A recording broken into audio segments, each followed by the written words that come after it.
Welcome to Zen and the Art of Real Estate Investing. What if you could learn from experienced real estate investors, find out what got them to where they are now, get insight into their daily habits, and take these insights to inspire your own growth? Each week, Jonathan Green shares an in-depth look at the mindful approach to real estate investing. Jonathan is a real estate investor, advisor, and coach, as well as the founder of Streamlined Properties and the team leader of Streamlined Properties on Market, brokered by eXp Realty. Whether you are looking to start from scratch, get to the next level, or just a straightforward and honest approach to real estate investing, Jonathan seeks to provide a free mentorship program you can take with you anywhere. Now, here's Jonathan. Our guest today is Gabe DaSilva. He's been in real estate investing for only 7 years, but he has blown up. He has his coaching program, Building Massive Wealth, in the Fix and Flip Foundation, a scalable 6-figure flip strategy for real estate investors.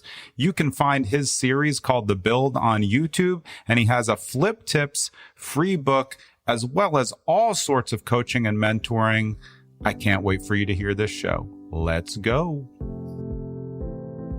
Our guest today is Gabe DaSilva of the DaSilva Group. We go way back. I would call it way back. How are you, my man?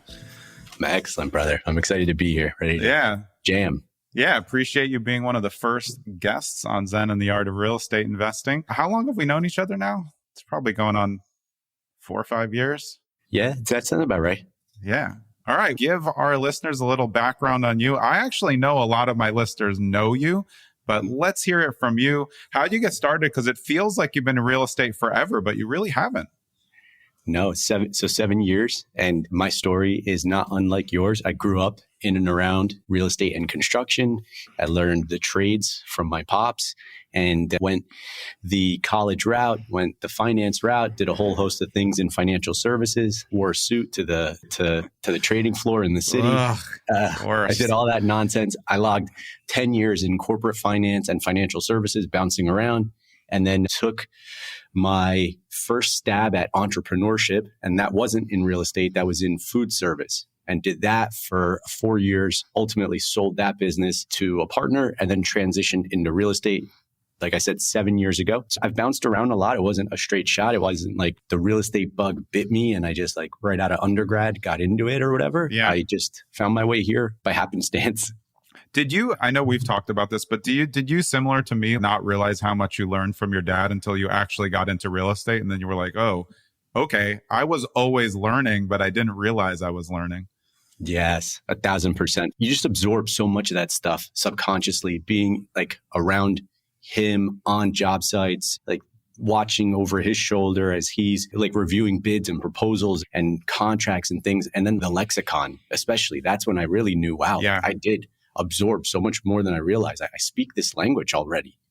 That's a big thing too, don't you think? For those of us who kind of work off market, and when you get in rooms with other investors, you pretty much know right away who knows what.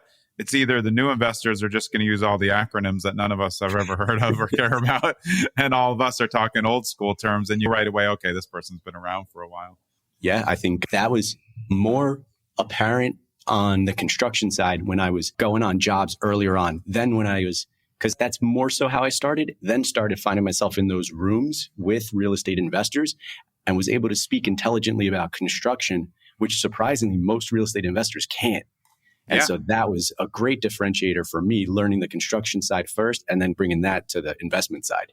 Yeah. Do you think that your background like that is what made it easier to get into what we'll get to, of course, which is more at a level and construction-based higher end flips rather than normal flippers get started punching a little bit of stuff around, but you got into the fix and flip with the at a level pretty quickly, right? Yeah, for sure. There's an inherent comfort level that comes from having been on job sites as a kid and then stepping into your first project and having that one be a full gut reno versus like a paint and carpet type job. And then rolled right into at a level additions, new constructions, like quickly scaled because I had that comfort level. Yeah. And I think scaling is such an interesting term for me because in the real estate world, we see like new investors thinking about scaling before they even know what they're doing. It's a much different terminology for you because to scale for you meant using existing relationships and resources that you had and the back knowledge in order to push your business forward. And that's what one of the things I've always admired for you. You're always looking to adjust and go to something bigger. I remember, like, obviously we follow each other on social, and I'm like, I remember you're like, going to stop doing this, doing something bigger. And then I saw commercial stuff coming. I'm like, okay, I like it. Is that something that, again, having the background in it, I think makes it easier to transition? But what is it about these parts of real estate that always make you look for something maybe more efficient or more prolific in terms of what you can get out of it? I think that, and you've likely heard me say this before, like, you don't have to do more of what you did to get where you are, to get where you ultimately want to go. And so you can become like the one trick pony and just really over index on one strategy in one asset class. And we did, and we were guilty of that early on. And that's not necessarily a bad thing. You can definitely scale there, but there's a cap. And it's, do you want to then just grow your team and then another project manager, another admin to then do 8 more of the same kind of projects? And that's a question for everybody to answer for themselves. For me, it was, okay, you've got this pretty dialed in. Let's let that thing continue to run on autopilot, but let's not scale that. Let's go take the skill set that we've honed there with that asset class, doing that specific strategy, and let's take it to the next level, which is commercial for us. Or some people are scaling into self-storage, or they're going to do developments, multifam development deals. So yeah, I like to grow. Like, I'm growth centric. The 6 basic human needs, growth is my number one. Yeah. And I mean, I think that's pretty obvious from just watching you. And I remember when you did 75 hard for the first time, and then all of a sudden now you're doing marathons. I'm like, what is with this guy? I thought you were supposed to be getting older. Are you getting younger? Because I'm concerned. I think that you are. I am biologically, physiologically getting younger. My blood work shows it. My biomarkers suggest that I'm actually aging in reverse. Yeah, but that's interesting because the background for this show is the mindful approach to real estate. And as I've watched you, you've changed your mindfulness. All of us were in the hustle and grind culture, especially even when we started as real estate investors. But I've seen a big change in you in terms of what you want to get out of life and how you want it to be not necessarily easier, but more efficient for what the long-term goal is. But that was not just with investing. Do you think that the focus that you've taken on yourself and your health and everything else has helped you become better at the investing, at the whole portal of investing that you're looking at? Yeah, I would say there's definitely a direct correlation. Like, how you feel physically is going to translate into everything else that you do. How you feel mentally, emotionally, and spiritually, those things, everything bleeds into everything else. For me, I was not in good physical shape, and I was hustling and grinding and burning it at both ends, coming straight from the restaurant, logging 16-hour days, to transitioning into real estate and then having to make up for lost time and just grinding and more deals. Bought 8 deals on my birthday month. And then said, wait a second, I can't take down 8 ADA levels, 8 new construction type projects. These are big rehabs. And that was like, okay, so how do I do more without having to do more work? Like, how do I accomplish more without having to do more? Yeah, and there's a way to do that. Yeah, sometimes when you get good at something, including the off-market marketing and getting people and negotiating, getting the deals, you end up with more than a handful, like you said, and then you have to figure out. I think we talked about it on the show that we did on wholetailing. When you got to those 8, you decided you needed to start to offload some of those because there's no way you can take down all the deals and do all the rehabs. Yeah, I knew that. What would that look like operationally? And I was not signing up for that. What it took to get to where we were, having to double that effort, there was better ways to get those results. And wholetailing some of those opportunities to other investors was the move. And I'm glad that I did that, and it allowed us to pivot. Yeah. And we talked about that back on Gabe's podcast. And so wholetailing is a little different than wholesaling. You're going to double close those and do the rehab, more of a lipsticks thing, and sell it to an investor who wants to do it. Again, it helps when you're licensed to be able to do that as well. So I'm looking through my Zen questions for you. And I want to start with this one. What is the most important trait for a real estate investor to have? Your answer is grit. I love it.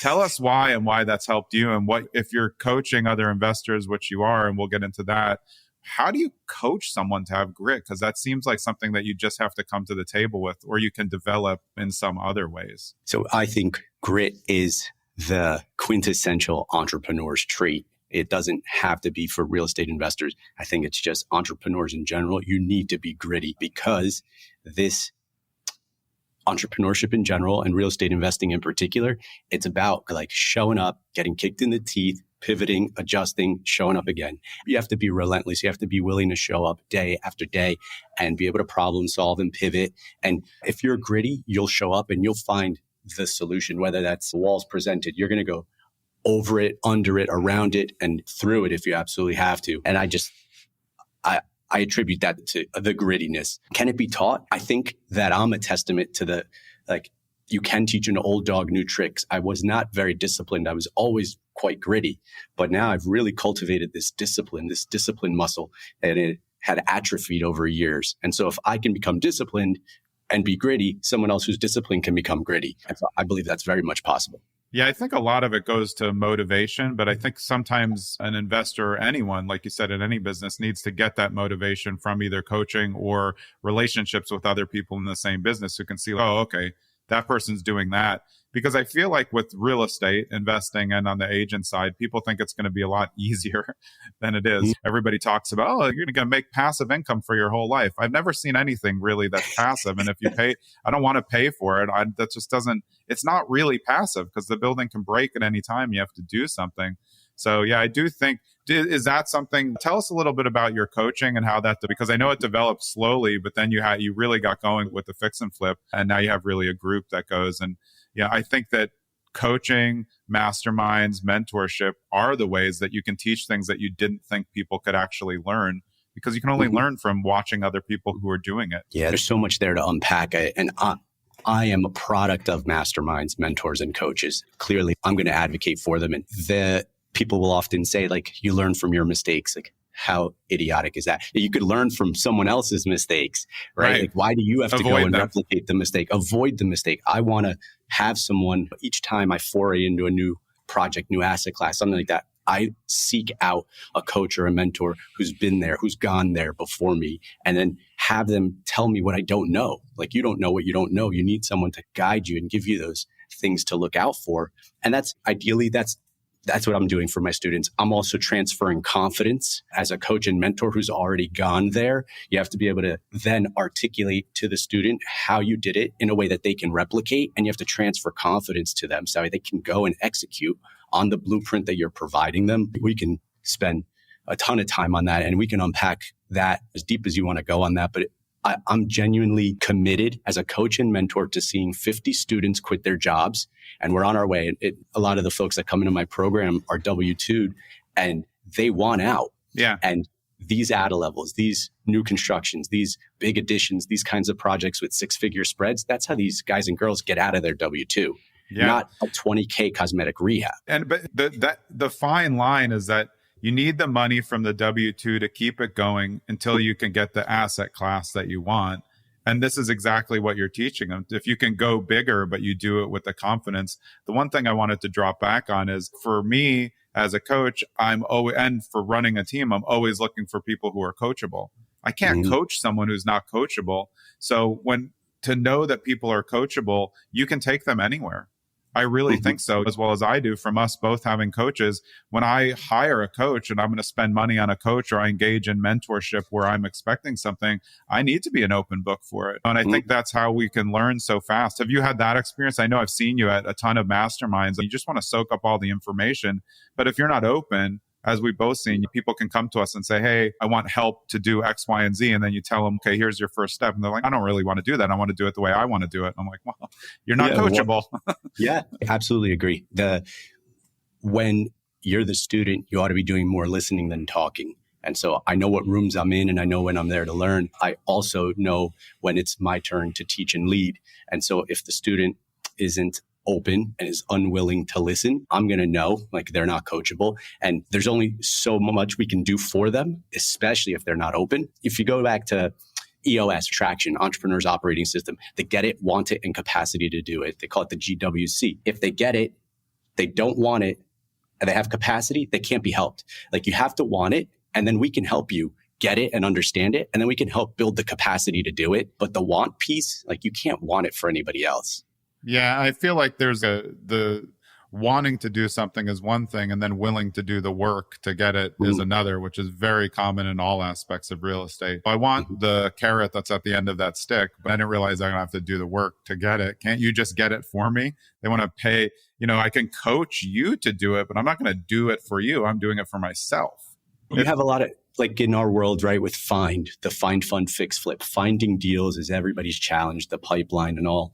And what you come to find out is that what they really want are easy deals. Exactly. Because they say they want deals and there's no deals to be had. And then we'll do a 2-hour screen share where I'll go mine the MLS, which everybody's got access to, or Zillow. You don't even have to have MLS access, but all my students generally have MLS. And we'll go and find a deal over the course of 2 hours. And there's nothing I'm doing that they couldn't be doing, but work. Everything works if you work it. And they want the easy deals. And not all of them, but that's a common theme. Yeah. And again, some can be coached up to do the work and some can't. But I do think that's obviously we're going to get to what one of the things that you think is wrong with the investing world, which again, I agree with. But I do feel like new investors, if you're a brand new investor and you pop into some like $50,000 coaching system, that's not a coaching system. That's expensive. You're paying because you want something to an asset to appear before you, but that's not how it works. I learned so much before I paid for anything. And then it's once you know what you're doing to pay for something is smart. You're going to take X and get to X plus 10. And that's the goal of coaching. So sliding over to one thing that you think is wrong with the real estate investing world right now, your answer, HGTV. I agree. And I like the shows, but why is this making it so much harder on us as flippers? Yeah, they are in the business of selling ads, right? So they're not educating people. They're setting false expectations, creating this hopium, right? And then so people watch, and both sides. You've got investors that are watching and thinking that they can do a flip in 30 minutes. And then you've also got sellers watching and thinking like, my little turd box must be worth $500,000 because of what I saw on HGTV. And it's just, I think they do it's entertainment. At the end of the day, it's entertainment. So they're not serving us as investors and they're not serving the sellers either. People who are watching it as a release and to decompress is one thing. But if that's where you're getting your information as an investor, you're going to the wrong place. Yeah, I don't blame people for wanting everything perfect, but I think especially for first-time home buyers, it makes them think they can do renovations for $20,000 that cost $100,000 because they're spread on the show and what the show's paying for. Again, I do think that's with all things. Everything's really entertainment to be consumed either online or there, but it does make it harder for us. I wonder if you think this. I found from what Jenny and I talk about when we're turning out our flips that because there's so many bad flippers that when you do a flip, they're coming in with an eagle eye expecting for you to have cut corners everywhere. And you're like, I have a whole renovation list with everybody's name on it. You can contact them all, but they're really trying to come to get you or something, even though they love the house. Have you had that experience as well, especially in the ADA levels? Yeah, we have. I think that's the one thing that HGTV has been good for us is like design, inspiration, like aesthetic and things that we see there that we can replicate. So kudos to them for that and providing us those ideas. But then the folks come in, a lot of times we're also selling stuff at 850, a million, 1.2, 1.5. That's a discerning buyer, likely coming with an agent who does 20 or 30 of those a year. So they've got like a discerning eye. So they're coming with the intention of picking apart your product anyway at that price point. Yeah. But to your point, we're ready. We do everything right. We don't cut corners. A lot of times if you walk into something, and we see a lot of other people's flips, and if they have terrible trim and tile, that's the stuff that's visible. Like I'm scared to imagine what's buried beneath the walls. Yeah, that's actually a good one, though. What are some tip-offs for you when you're walking to somebody else's flip, and we'll go through them together? What are some tip-offs where you walk in and you're like, oh, no, this is a cheap one, or there's a problem here? I agree. To me, one of the things you mentioned that I'll go first on that is like when I see they use the same tile in 3-4 places, I know they just bought a box load at discount and they're just trying to like use it up. Like keep it for another project. Don't use it in 5 different rooms in the house. Like it's enough. I've seen it already. Like it's not novel anymore. What's another one where you know right away when you get in there? With the tile, it's the grout lines. If they're too thick or if they're not straight, because that's a lazy installer's strategy. The trim, if the cuts aren't quite flush, that's usually a giveaway. Then fixtures, if the fixtures aren't mounted where they're supposed to be mounted, they're not centered over mirrors, they're not centered over islands. That drives me crazy. Yeah, that's insane though. That type of stuff is like such a lack of attention to detail. It's crazy. If an island's off center in the kitchen, you're just like, how did, who measured this? What are you doing? And then you just leave it. There's a house around the corner from me right across the street from Jenny now where like I walked by the other day, I was leaving her house and I'm like, are those the upper windows and the lower windows are not aligned? And she's like, no, they are. And then we walk straight and we're like, no, they're not aligned. They're like The ones are like 12 inches to one side. That seems crazy. That's a miss. That's clearly a miss. I wonder if you agree on this. I think that there's a lot of bad actors in real estate, bad wholesalers, bad everything, bad agents. But a lot of people just try to say, oh, investors are getting screwed all the time. There's terrible investors out there. These bad flippers are making it much harder for us to flip when we're not cutting corners when you go and people are cutting corners. So it's hard to blame people for sniffing around our projects when there are a lot of bad ones out there. I think ours look like obviously done correctly. Everybody's looking for something these days. Yeah, it's to be expected. But if we do the things right, then you're on the right side of that.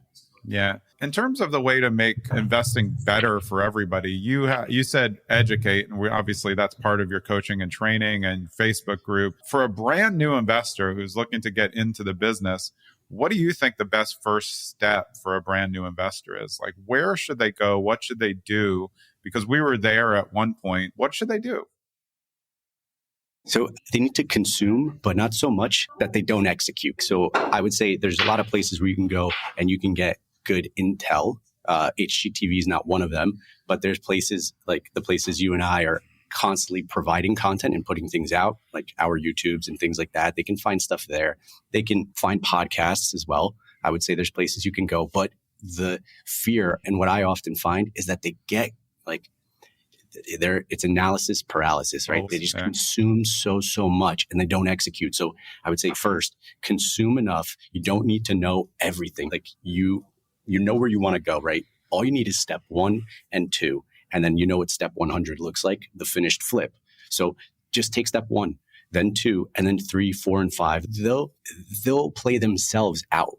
And so you don't necessarily need to know all that. What you can do to make sure that you're taking the right steps in the right order is bring along someone who's gone before, who's been there before you. And so that's what I would say for them to do. And that whole thing of buy somebody coffee, try and pick someone's brain, like that type of stuff, it falls flat on me, and I'm sure it does on you too. These are not the kinds of things that like we're going. What we want is someone who leads with value and is going to show up and say, hey, I see a gap that I can fill. I have a unique skill set. I see something in your organization that I can provide you value. And boom, there you go. Like now there's an alignment there. Yeah, I agree. I think that when a lot of new investors, or even not necessarily new, but starting to scale investors, when they're looking for mentorship, they just want a mentor. But if I'm going to mentor you, what are you going to offer me? What special set of skills or something do you have where we can have a win-win? Because I don't really want the money out of that if it's just a mentor thing. I want something out of the relationship too. So I totally agree with that. I think a lot of people, like we were saying before, they just want the easy way and the easy path. But it's people that are going to get you there. Like you said, if you can go on site, because one person is flipping and you can just see what they're doing, you're going to learn way more in that on-site visit than you're going to learn reading books. The books are and looking at properties online and running numbers and calculators are cool, but you don't know what those numbers mean until you get out into the field and really see. When you go into a dump, you know what it smells like. It doesn't smell good. When you're standing on a floorboard in an attic, this feels like uneasy. When you go in a basement, wow, okay, there's no structural support there. Those are things you can't tell online because there's no photos of stuff like that. And to your original question, what can they do if they're getting started? They can do exactly that, because one thing that they have more of that you and I don't, and other coaches and mentors who are busy don't, is time. And so they can go and see the things on site, do the photos, do the property walkthroughs that we can't get to.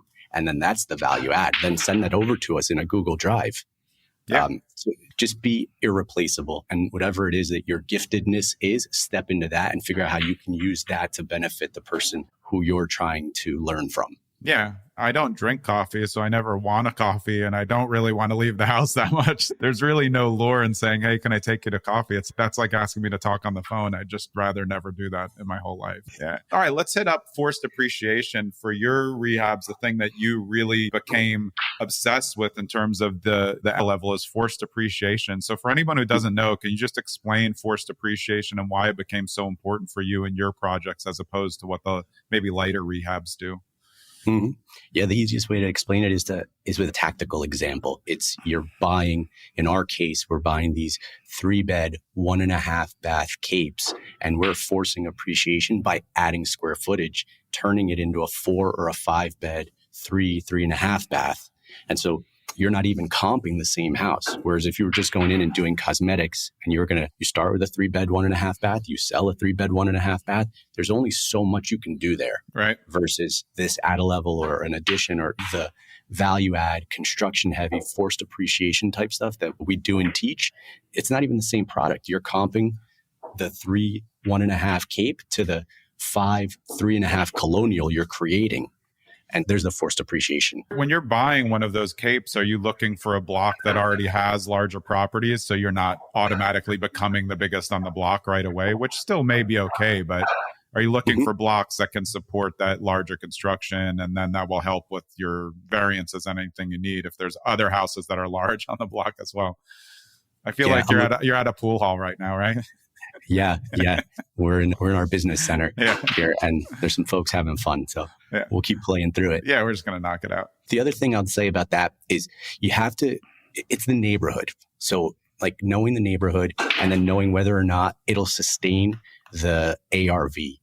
You don't have to necessarily be on the same street, but just being in the neighborhood and knowing that, okay, this market can sustain this product if I create it. Don't be the first in the neighborhood. Clearly that's not safe. Yeah. That's a risk you don't need to be taking. You'll likely see something that someone else did for themselves, not as an investor necessarily, but a couple that like grew into a bigger house, and they've set the tone, and you can leverage that as you go and create your own product. Yeah. Yeah. So something interesting we talked when we just hopped on before that I think a lot of people are considering. So you just got rid of your house and you're doing something different. That's everyone always thinks, oh, you're just going to keep houses for your whole life. What did you do now, and why did you do it in terms of how you're using your assets and how you want to organize your life? Because I think it's relevant for the long-term scale of real estate investors. You get to different parts and you figure out what's going to be best for that year and going forward, and then you can always switch. But you did something that maybe other people wouldn't think about doing.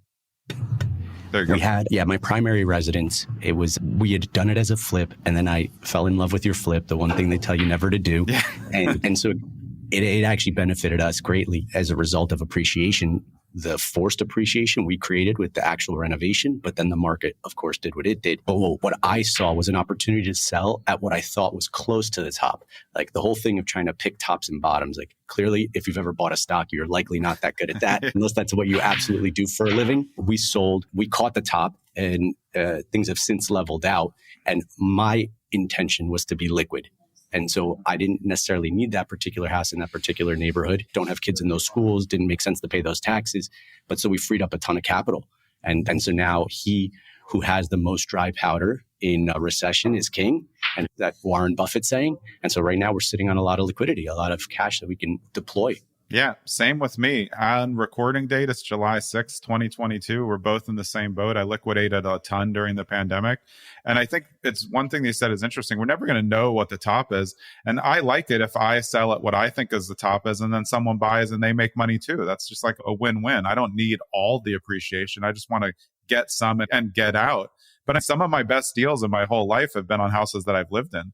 And I think that's what some investors don't realize. You don't have to be an investor 50 doors to be successful. I've doubled my money on several personal residences by just buying in smart areas, doing renovations, like you said, forcing appreciation, but then also getting the long-term appreciation of living there, which means enjoyment also. Like I like to enjoy it. If you're going to buy Airbnbs, why don't you use them? That's what they're there for. They're nice. And a lot of those portfolio plays, that whole thing of acquiring doors, if that's your sole strategy, you often look great on paper, but there's no real liquidity there. Yeah, you can liquidate the assets, but those folks look good on paper and they're not flush with cash, which in this particular climate, I would argue you want to be. Yeah, I feel like there's very few investors that you don't know of who will say, I have 100 doors, and that means they own 100% of the 100 doors. So in my opinion, if you own 10% of 100 doors, you have 10 doors, not 100. So stop trying to tell me that you have 86 doors when that's not actually the case. There's a big difference. Stake. Yeah, exactly. All right. So what's next for you? What projects are you working on now? And what are you looking to kind of transition to? Didn't you get into commercial for a little while? Was that what you started to when you were thinking of maybe getting away from the ADA levels? Yeah, we acquired a commercial building. We're retrofitting it for a daycare. not unlike what we were doing in the residential space. So it's going to be like a heavy lift from a construction standpoint, but that's what we like. And we know that's how we can force appreciation. So we're actually transitioning out of most of our single family stuff, partly because of where we are in the market, but also because we want to be liquid and be able to jump on these bigger opportunities, inclusive of development sites, taking a parcel, getting it approved, getting the entitled paper, working through all that front end stuff with the professional service providers, the architects, the engineers, the traffic. And then whether or not we go on and develop those, I suspect we'll cherry pick the ones that make sense for us, the ones that we would actually want to keep. Yeah. And then we could also sell that entitled paper to other developers who don't want to do the front end legwork. Yeah. Nice. I like it. Again, that goes back to what we talked about. I feel like you are so invested in growth, not just for yourself, but you're also looking like, how can I grow inside real estate, better returns, smarter options out there. I've started to look a lot more at this kind of commercial as well, just because I think that's a good asset class right now after the pandemic. There's so much commercial real estate available. Why aren't I looking at that? I like mixed use just because I like get a little bit of both. I'd rather pass on the tenants. It's okay. Right. Yeah. Especially with what happened through COVID. Yeah. Those that saw the opportunity to stop paying and did. I think that diversified investment strategy has all the different asset classes covered. Like you would ideally have a piece of a GP stake in 300 unit in Nashville, right? Yeah. Like you would have that in your portfolio along with a couple of local duplexes and triplexes, along with a couple of big flips every year. I think that it's wise to diversify. Yeah. Just dropping back to your background, when you started and then to now, how did your financing adjust over time? Because I think all investors are always interested in how all these deals, especially as we do bigger deals, get financed. How did your financing adjust over time? What do you use now versus what you had to use in the beginning, which is a lot of people had to use hard money, and you can make a lot of mistakes with hard money. And I was one of those people. I had to use hard money. I didn't have the rich uncle that I could tap for financing for my projects. I started at 3 and 13 on my very first rehab. And the last hard money loan we did on a new construction was 1 1/4 and 9. Those were the terms I got. For everybody else, the first number is the points that you're paying, and then the last is the percentage on the loan.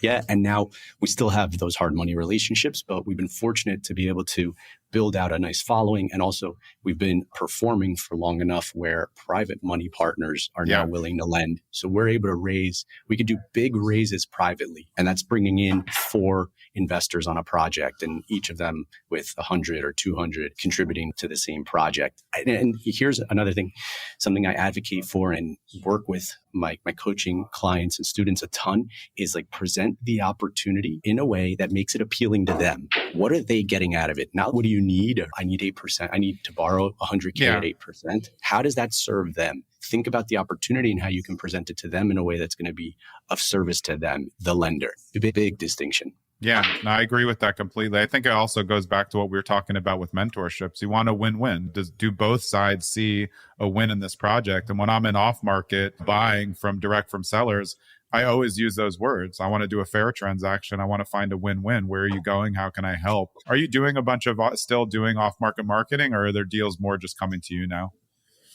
Now, most of the stuff is finding us is organic. We have and always will have our paid marketing channels, but we're never going to spin up a big wholesale style outbound paid marketing campaign. That's not what we want. I don't want to have a bunch of acquisition managers and cold callers and things like that. What we have been really good about is we document what we do, we say what we do, what we say, and as a result, we find that a lot of deals come to us organically. And that's a testament to doing it over time. People are like, that's great because that's you. That's great because it's me now. But for years, that was me slowly building up momentum and positioning myself as the guy that buys these beat capes, ranches, and bungalows and does out of levels. And so anyway, it's a long game. Yeah, I agree with that. I think short-term thinkers lose in all aspects of investing. You always sell too early, get nervous, or you win a little. I like to win a lot. I'm okay with holding. But if I've already won a lot in the short term, I'm happy to sell. Like I said, if somebody else wins, that's okay too. Tell everybody about your coaching program and any ways to get in touch with you so we can make sure to drive people your way. Yeah. So on all the socials, Real Gabe DaSilva. And so that's me on Instagram and Facebook and on YouTube as well. They can find me there. If they're interested in the fix and flip space in particular and the forced appreciation model you and I were talking about, we have a free Facebook group called Fix and Flip Foundation. You ought to be able to find it. Yeah. The thing, I hate Facebook so much, and like other groups are so bad. And then I go in there and I'm like, oh, this is really good. But Facebook sucks. I hate it so much. Or Meta, whatever it is.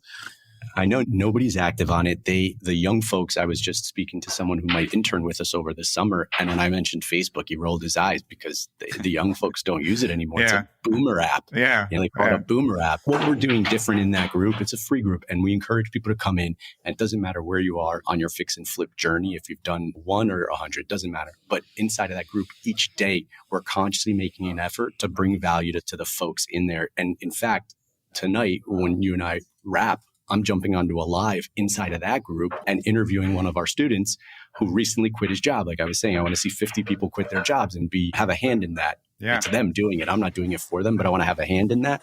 And so anyway, we're going to interview somebody inside of the group tonight who did just that. So yeah, I would say if they're interested in the fix and flip world, that's a great place. My YouTube, The Build, a docu-series that we created there. They can go there and have fun with that. It's free education. Just watch that. It's the real deal. It's not the HGTV it's a more realistic. Well, right. I do like HGTV for the aesthetics and I like watching it. I just think that it is entertainment. But yeah, if you watch Gabe's series, The Build, you're going to get the real nuts and bolts. It's not easy at all to do that all the time. Lots of things happen that you wish didn't happen. Don't you think just on a side note, even now at this level of experience on every new project, you're learning something new. I feel like I always am. There's never something where I'm not going to learn anything. Something bad's going to happen. I have to fix it. Yeah, what I find that after time I learn more of is how to streamline, how to become more efficient. I don't feel like I get blindsided as much as we did early in our journey, but now we're seeing these little tweaks that just micro adjustments that are making us that much more efficient, saving us that much more money, making us faster. Yeah, and I love that as an operations guy, as an integrator. That speaks to my soul. Yeah, awesome. And what's the best way to get in touch with you? Is it DM, phone, email? What way do you want people to get in touch with you? Because if it's me, everyone knows I'll never answer a phone call ever. Even if you're in my phone book, I'm not answering that. No, the calls, I too don't do much of the phone. I would probably say my DMs are the best place. I still get all my own messages. I still process all my own messages. If I'm a day or two behind, that's a lot. Typically, I'm turning everything around in 24 hours. And folks can hit me there at Real Gabe DaSilva in DMs or Messenger. If they do have Facebook, we're active there as well. Yeah, but P.S. Don't come in either of our DMs trying to sell something. Like Instagram's just a hotbed of DMs. Like, I don't need followers. I don't need X and Y. Come with value. I think that we've both said that enough on this episode. Like, if you want to build a relationship with somebody, bring something of value. When we first got in touch, it was we probably knew each other through other sources. And then we were in that it was some virtual workshop. Yeah, exactly. We spoke on a panel. We're all the seats were in. I felt like I was in another virtual world playing around. Yeah. And then we did your podcast right after that. But I think our relationship is a testament to that. Sometimes you don't know of someone and then you're like, oh, wow, we have a lot of commonalities. And neither of us ever tried to sell anything to each other. So it's a good note for people who come for the DMs. Just ask us a good question, and make it based on evidence you've learned. The best question isn't, hey, how do I get started in flipping? The best question is, hey, I've done X, Y, and Z research. I started this project. Here's the one thing that I ran into. Are you able to help me with that? I love that. I'll answer that question all day. Don't you agree? That's such a better way to ask someone for help it really can't be like a book, but cut to the chase, but give us some background and let us know that you've actually done stuff instead of we're just trying to pave the path for you. Spot on. I love that. I like to see that some effort was put in. And if you made a mistake or you got stuck somewhere and you're asking for help, there's nothing we want to do more as a coach or mentor or just generally a good person is step in and say, hey, I know where you're stuck. I was stuck there too. Here's what I did. That's it. Yeah, I appreciate you. I think you're adding so much value. The fix and flip space is so difficult. Jenny and I are always trying to tell people on our calls, this is just hard stuff. It's not for the faint-hearted. You can lose all your money. We see them all the time, half-done flips. It's because they miscalculated the rehab costs. They bought in too high, especially in the last 2 years. Deals are scarce unless you know where to look for them. What's next for you? What's the next big project that you're going to work on? Are you still obviously working on that commercial one that you talked to us about? Yeah. And shifting our focus now that we've developed this core group of professional service providers, the same like thing that you need on your team, the things that you need on your team in the retail space and residential, I should say, right? Like a good attorney partner, a good architect, a good engineer. Those residential partners are not the same in the commercial world. Yeah, exactly. And so we've spent the last year curating this group, this team that can now go and attack these bigger projects and say, okay, we just did an assemblage of 3 lots. Let's go for the density variance and let's figure out how to put 28 units here. And then we'll get that entitled paper and we'll sell that or we'll develop. And that's the shift for us now. That's where we're headed. Awesome. Well, I appreciate it.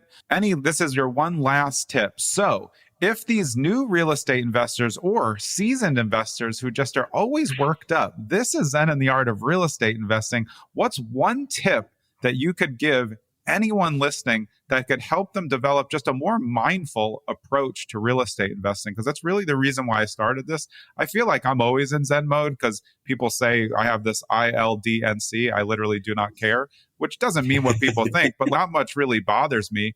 What's one thing that you can say, and I know that you've developed these things over the years, to help people have a more mindful approach to this whole spectrum of real estate investing? I'm going to throw them a curveball and I'm going to say movement, 15 minutes of movement a day. If you're sedentary and don't do anything, just that alone, and it'll transfer into your mindfulness. You will clearly feel better.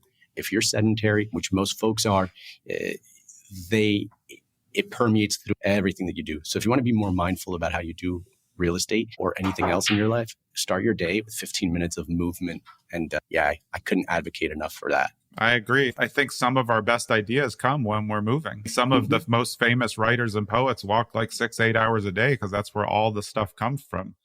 But you got to get out there and do it. I'd agree. If you're just never moving, you're just going to generally feel more depressed because there's just nothing going on. You're sitting at the computer doing analysis paralysis too much. Get up, take a walk, think about all the things you want to do, and then develop a nice core message to people like us that really add some value and bring something. All right, man, really appreciate you taking the time today on the podcast. That was Gabe DaSilva of the DaSilva Group. He's told you everywhere to find him. I tell you, you should go find him on all the socials. There's a lot of good stuff on there, and definitely watch the build on his YouTube channel. I'm going to make him stick around for the most uncomfortable part of the podcast where we just talked about it before.